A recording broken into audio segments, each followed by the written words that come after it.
On this episode of New Retina Radio. We wanted to do it ourselves if nobody else was going to do it.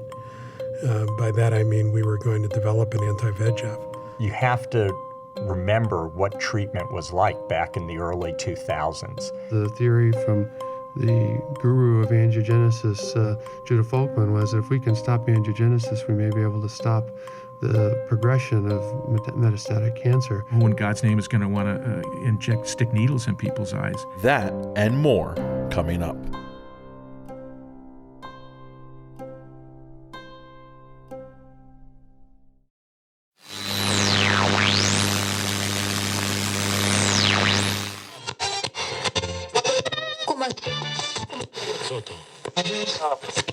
You're listening to New Retina Radio from New Retina MD and Bryn Mawr Communications. Greg, are we good? Yes. I'm Scott Kraswanis. I'm Ranna Jaraha. This is New Retina Radio. Today we're doing something new. We're having a guest storyteller shepherd us through a history lesson. So gather around, everyone. But before we get there, Ranna, and she doesn't know this yet, is going to do a little exercise. Oh, yeah, I didn't know we're doing this. That's so right. Am I? And listeners, we want you to play along too. Okay then, I guess get ready, everyone. I want you to think back to when you graduated high school. I know it seems like a long time ago, but think about what your senior thesis was on, or what project you turned in that gave you that extra oomph to get over the hill and into a good college. Try to articulate that project as best you can. Oh, okay, I'm trying. I mean, it's a little hazy. You probably have a vague idea of what it was about or who helped you on it, but the operative details of the project are probably lost to time and memory.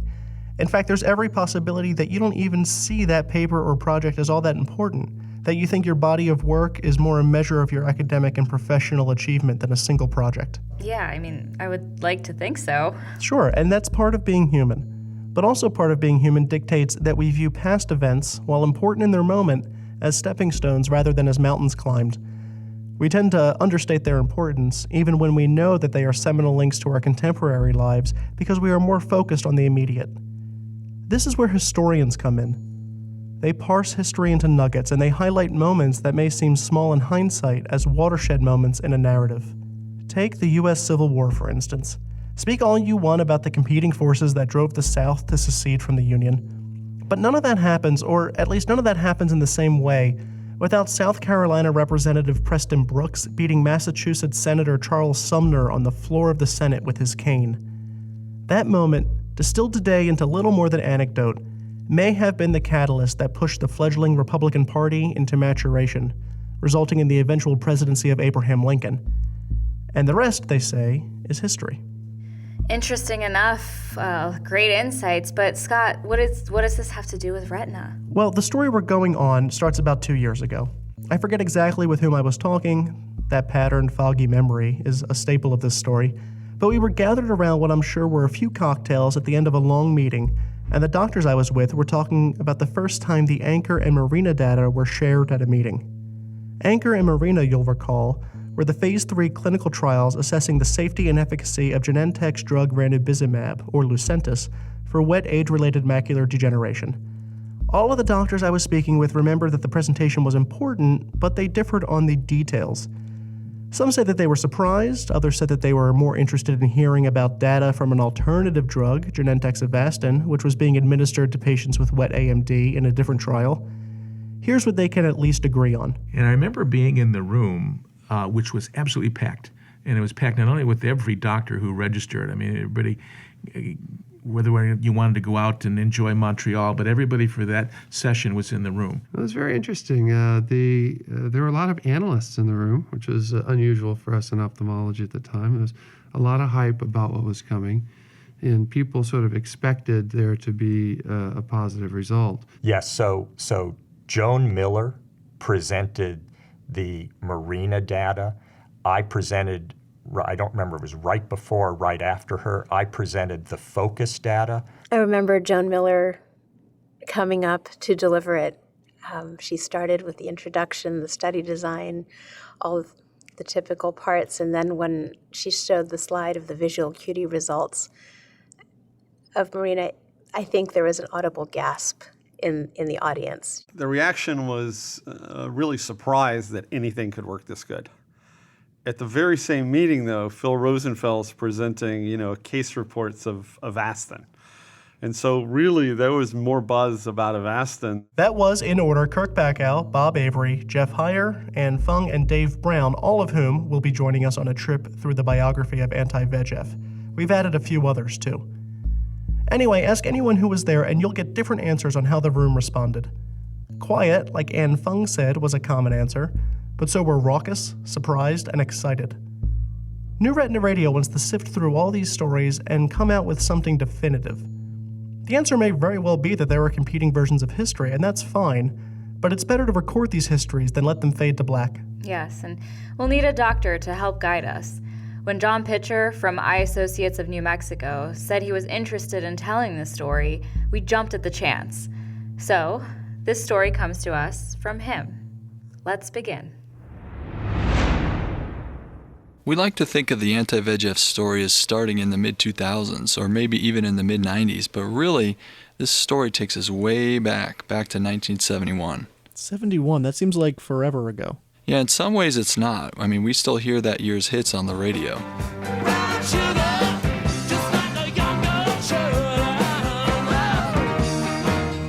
And it was that year that James Bond was cranking out classic after classic, something that we're still seeing today.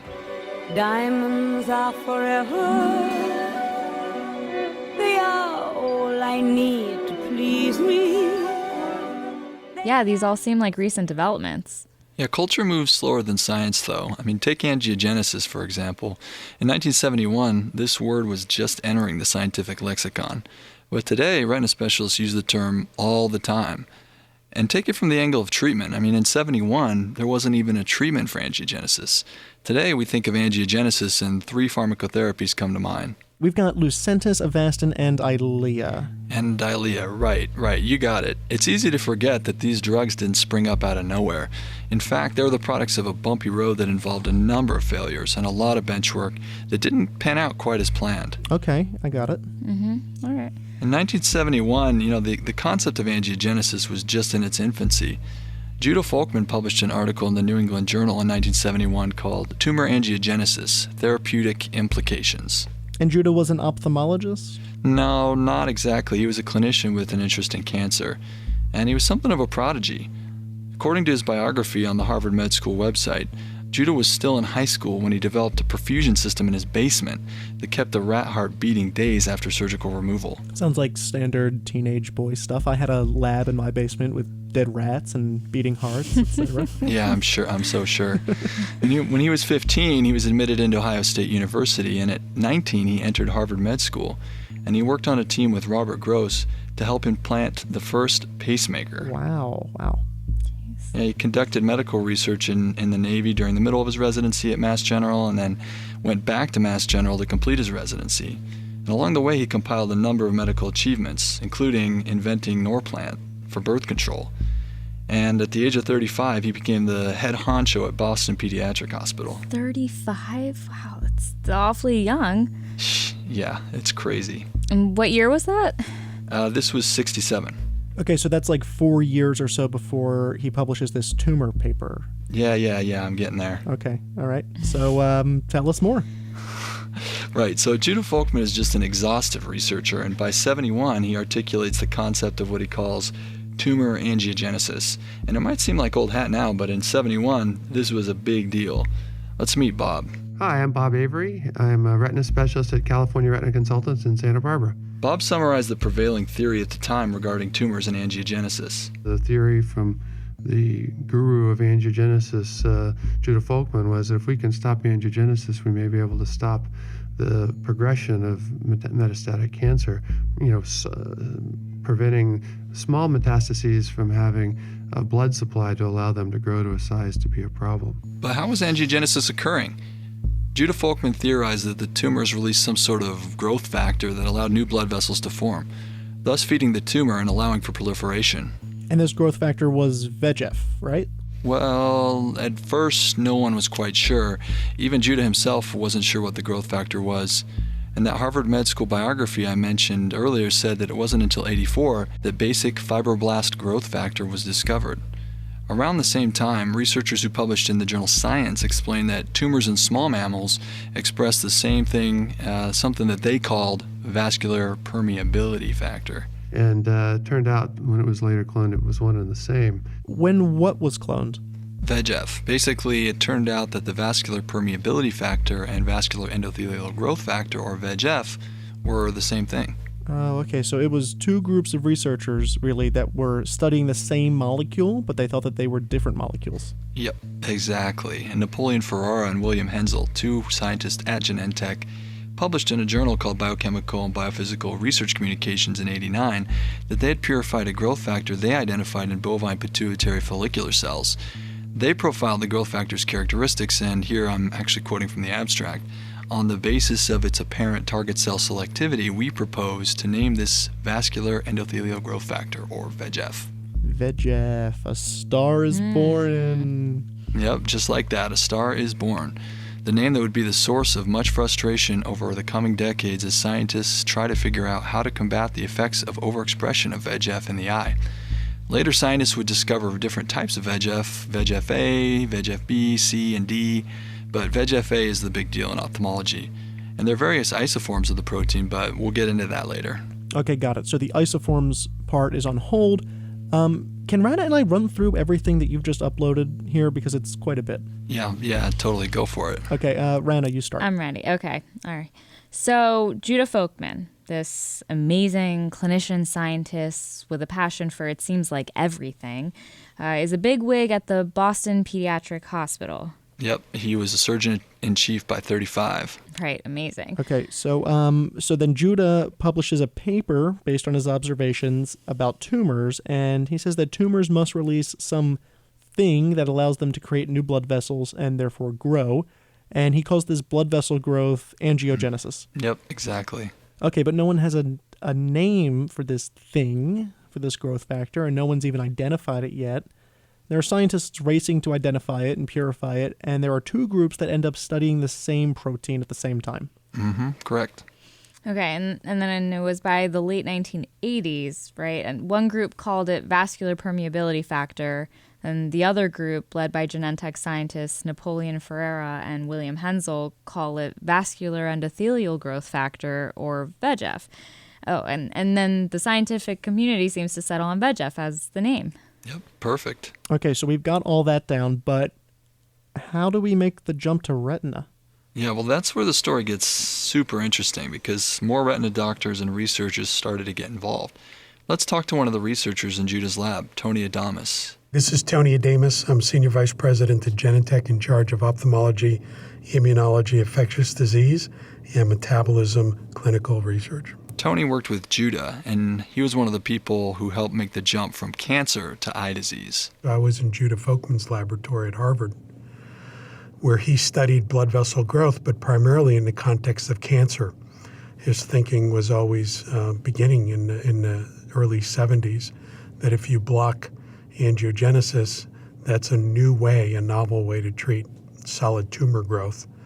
But my being an ophthalmologist, I also knew that blood vessels were important in eye disease. Were they looking at AMD in particular?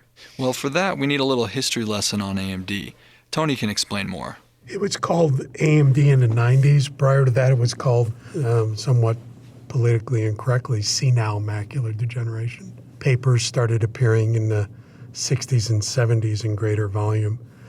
Originally, it was just histopathological analyses, a lot of these coming from Dick Green's lab. That is William Richard Green, MD, from Wilmer Eye Institute at Hopkins in Baltimore. So people were talking, in the 90s, it was called age-related macular degeneration. So consensus had formed around that term for the disease. What was even known about AMD at the time?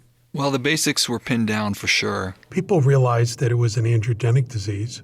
Blood vessels were part of the pathology. How much blood vessels were driving the vision loss wasn't entirely clear, but we knew that there was a lot of edema and fluid leakage as a function of the blood vessels being there. The jump then wasn't too far when trying to decide how to treat the disease. Conceptually, anti-angiogenesis made sense. So we've got new blood vessel formation in tumors via VEGF, and we've got blood vessel formation in the back of the eye in AMD, and like Tony just said, anti-angiogenesis seems to be the next logical step.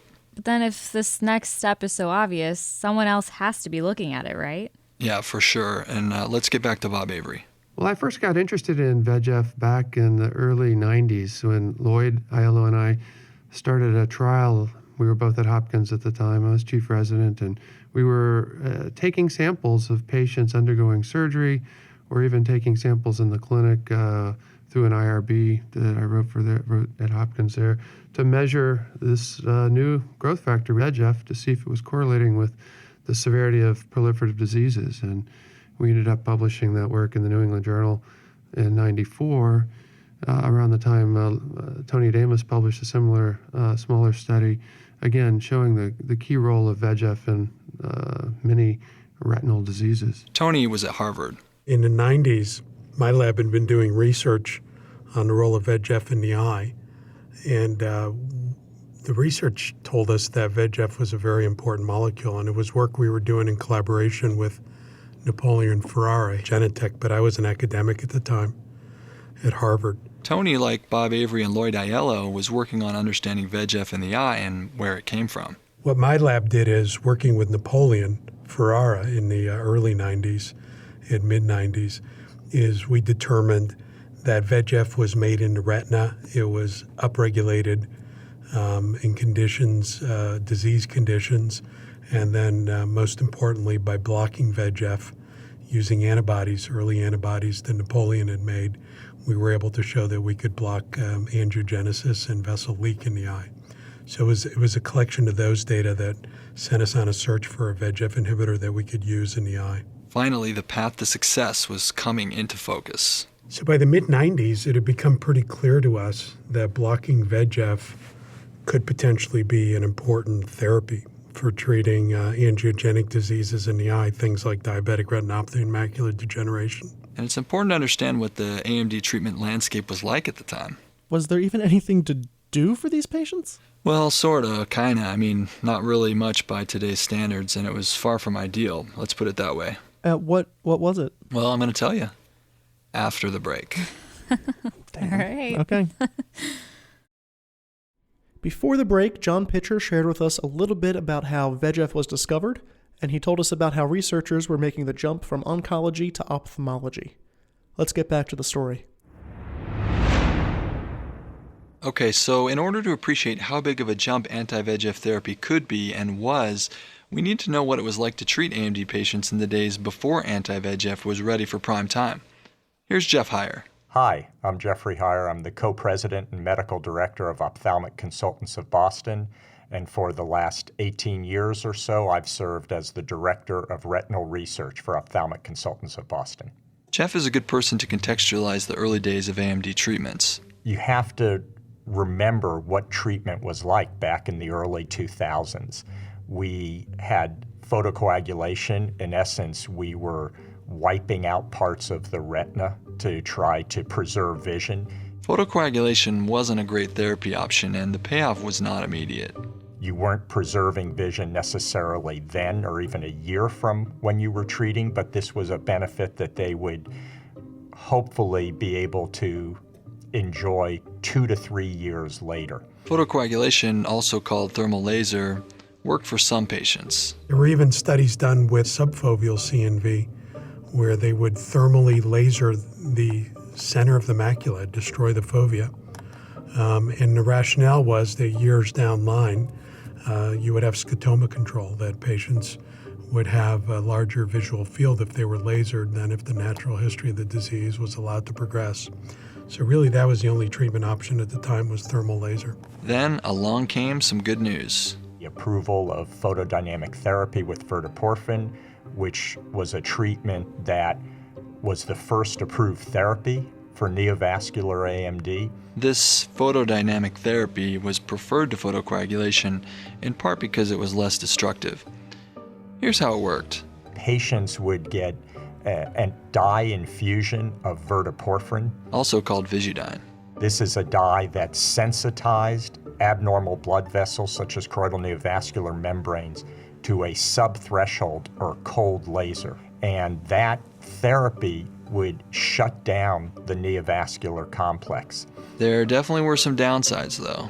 Unfortunately, it also often led to scarring in the eyes. There was a relatively high recurrence rate.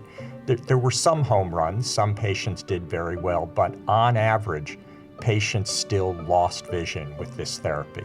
All right, so just to make sure I have it straight, photodynamic therapy was better than photocoagulation, which was better than nothing, but none of these options were that great. Yep, exactly. And there still wasn't a pharmacotherapy option. And hey, which is the entire reason why we're here. Exactly. The entire reason why we're here. So, when does it pick up? Good question. Jeff? Around that time, again, the early 2000s, Eyetech and their drug pegaptanib was coming onto the scene, and many clinical sites were heavily involved in those studies. Wait, what's Eyetech? And what's pegaptanib? Yeah, what's pegaptanib? Okay, so this might be a good place to slow down for a sec. Pegaptanib is Macugen, and Eyetech was a little company started by Tony Adamis. And Eyetech invented Macugen then? Not quite. 5 people started Eyetech in April of 2000. They were Dave Heier, Sam Patel, John McLaughlin, Marty Glick. And Tony Adamis, of course. That makes 5. Tony and his team knew that treating angiogenesis must be the key to treating eye disease, and they already knew, thanks to earlier research, that treatment had to be oriented toward neutralizing VEGF. Before there was Eyetech, entrepreneur that he was, Tony decided to approach companies to see who would be interested in a project of this scale and focus. Dave Heier and I, in particular, went around to companies who were potentially interested in working on VEGF, including Genentech. We had talked to Regeneron, as well as a small startup in Colorado called Nexstar. Any luck? Nada. Long story short, we couldn't get traction, meaning that we couldn't convince a company to work on an anti-VEGF for the eye. So they created the company themselves. Eyetech was started in part out of frustration because we wanted to do it ourselves if nobody else was going to do it. By that I mean we were going to develop an anti-VEGF. There was already anti-VEGF that had been created. Remember Nexstar? That was one of the companies that Tony and Dave Heier had approached earlier? Right. Yeah, Nexstar was founded by Larry Gold. G-O-L-D. Larry Gold played a big part in the creation of the very first ocular anti-VEGF. Larry was a person who discovered aptamers and how to make them using a process called Celex. Aptamers were a new molecule at the time. So it was a new class of molecules. They're basically nucleic acids that have a 3D conformation that will bind a molecule of interest, in this case VEGF, very specifically and with high affinity. Nexstar had engineered something special. Nexstar had an aptamer for VEGF that blocked VEGF that became Macugen. A little bit was known about Macugen. There had already been a small phase 1 partly done at Nexstar. Dave and I were lead consultants for that. Because Dave and Tony were already familiar with the molecule, they decided to strike a deal for Macugen.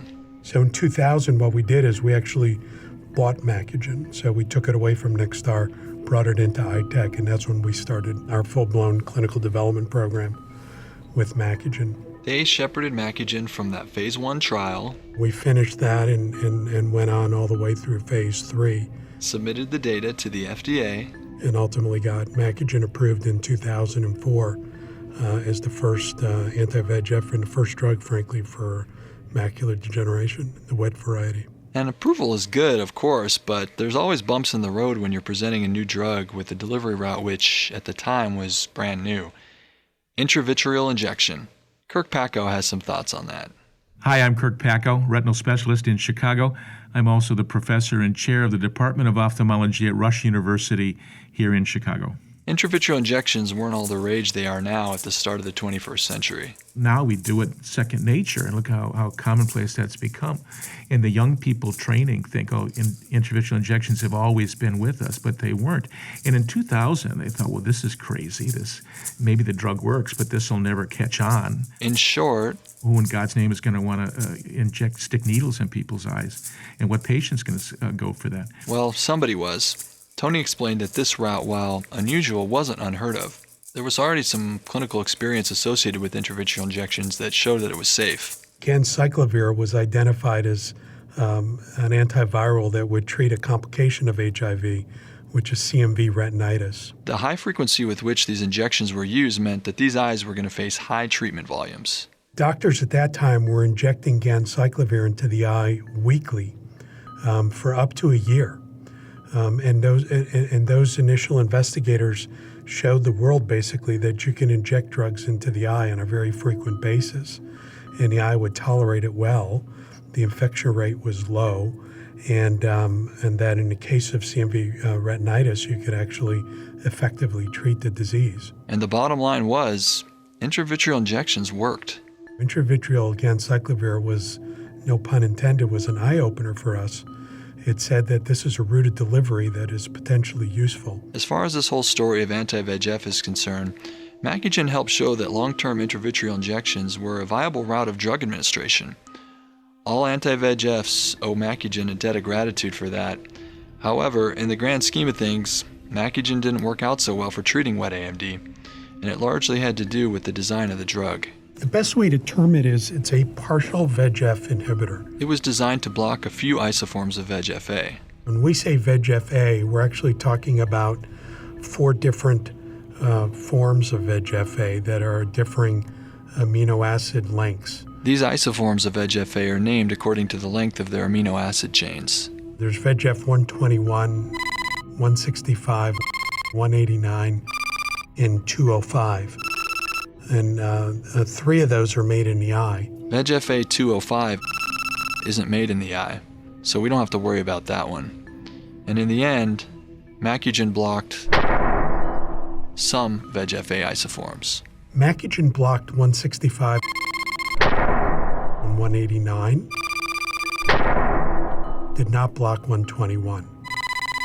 So it would block some of the VEGF made in the eye, not all of it. Because it only blocked 2 of the 3 VEGF-A isoforms in the eye, Macugen didn't deliver the high level of efficacy that future drugs would provide. Turns out it's very important to block all of VEGF-A, including VEGF 121, because that leads to better efficacy. But that's not to say that Macugen wasn't a big deal.